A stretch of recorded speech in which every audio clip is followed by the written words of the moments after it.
Alright, last time we glued the handle scales together, and this time, after admiring where we're at, we're going to shape the handle.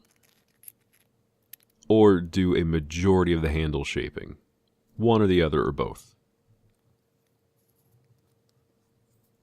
But I am pretty happy with that fit up right there. That should be a-okay. I'm going to quickly use my little awl to scratch out where I shouldn't grind past.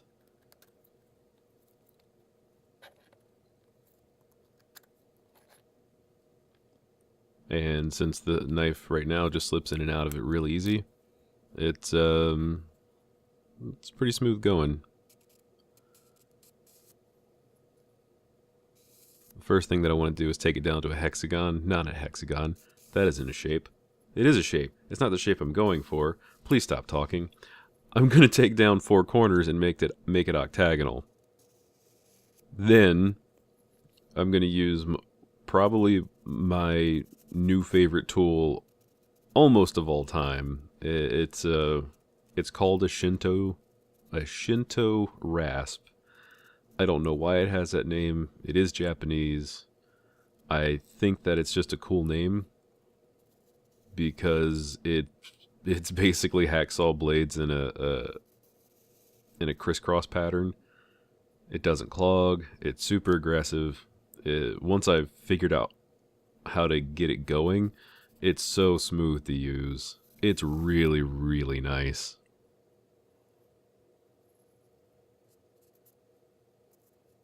But yeah, just in case I forget which sides I'm going to take off, it's the corners, you doofus. So there it is.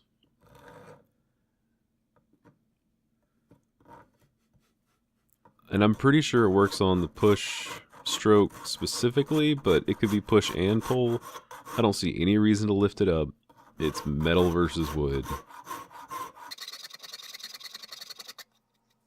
And it goes... It just works so damn well. I really like it. It's really smooth to use. It's really easy to clean up the file marks afterwards with other different files and then with sandpaper.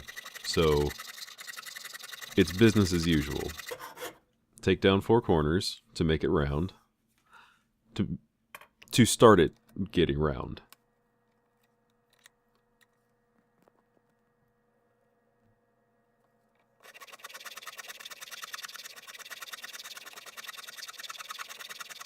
And I know this is sped up, and I know that I've been doing a lot of hand filing. It's pretty much the only thing that I've been doing, because it's all I can do indoors. But this is probably the most fun that I think I've had. In the middle of a project where something could go terribly wrong, this was very, very enjoyable.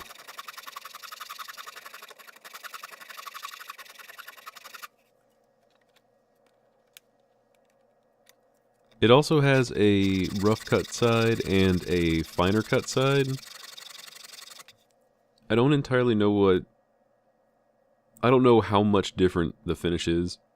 I might do an experiment or a video that's just about this damn rasp because I want an excuse to turn something into dust in like 10 minutes.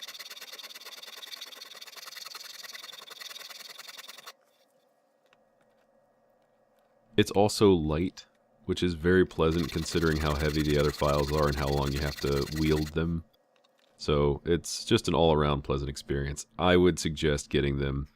Nobody's sponsoring me. Surprise to nobody.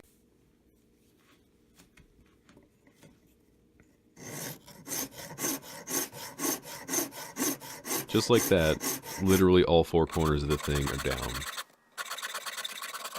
And that's with me still getting used to the little rasp. So now I'm taking it a little bit closer to the black mark that I marked out earlier.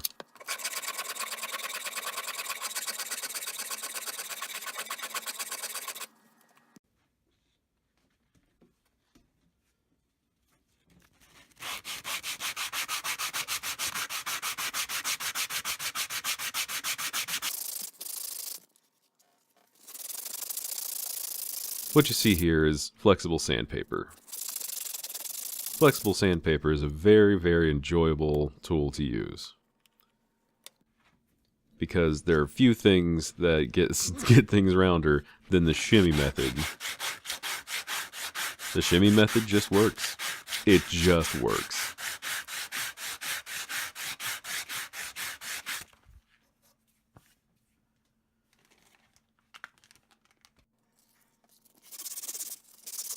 But also, this I really like the finish that this sandpaper gives. It's relatively aggressive.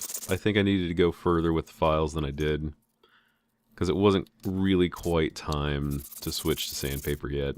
But, you know, sometimes I get ahead of myself, for better or worse.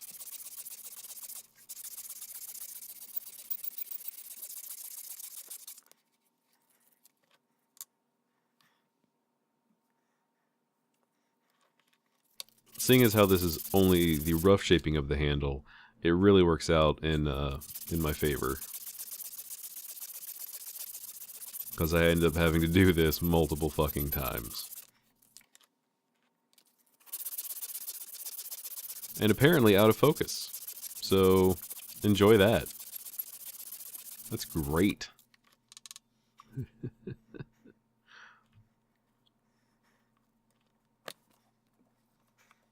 There we go.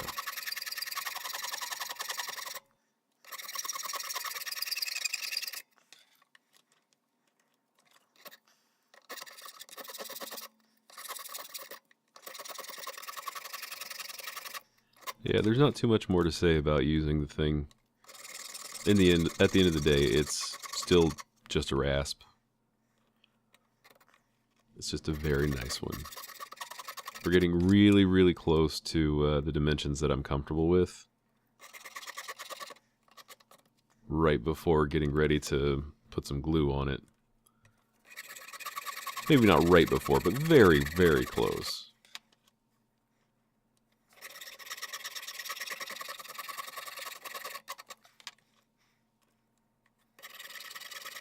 And in stark contrast to the knife that I made for my mom, that plane never touched this wood. It was never even considered, considering the lessons I had learned previously. I also got that plane into a much better working order, so I kind of am looking for excuses just to use the damn thing. So yeah, we're pretty much right in the ballpark of being happy with getting it ready for gluing up. And by getting ready, I mean I'm literally getting ready to glue it up right there. Make sure my clamp's at about the right extension. Linger on that shot.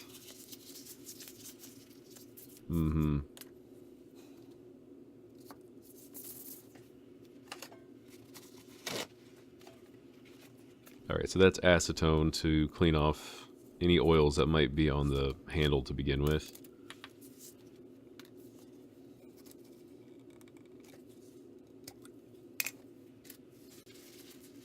And for anybody curious, I have switched my acetone container to something that wouldn't shatter if I accidentally tapped it with something hard metal. Which I'm really, really happy with.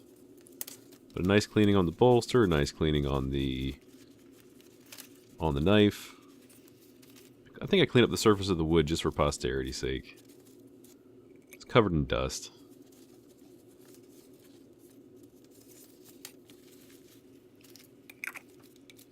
But the epoxy that's being used is just normal 5-minute epoxy. Nothing fancy. The only thing fancy that I decided to do at the last second was add some blue glow-in-the-dark powder that is never exposed and never really seen, but it's there, and I know it's there.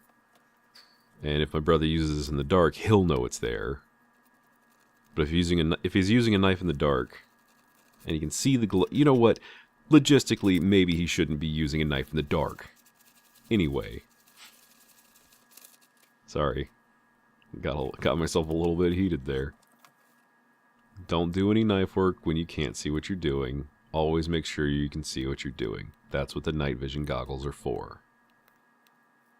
But yeah, just jamming that goo in the hole, and then jamming the knife into the goo. It's as simple as that. Is there something wrong with how I described that? I don't think so.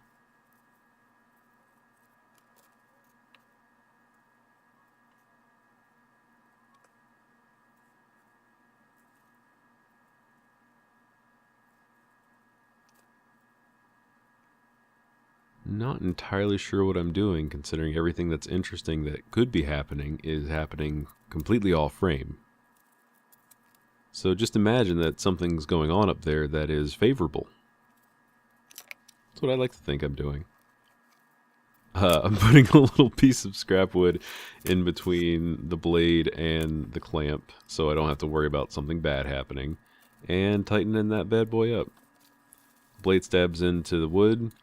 The wood helps, or the clamp helps push the blade and the bolster into the handle, and everything goes together really without a hitch. The blade ends up staying as straight as it needs to be. There's no wonky stuff going on, and I'm really pleased at how it all came out.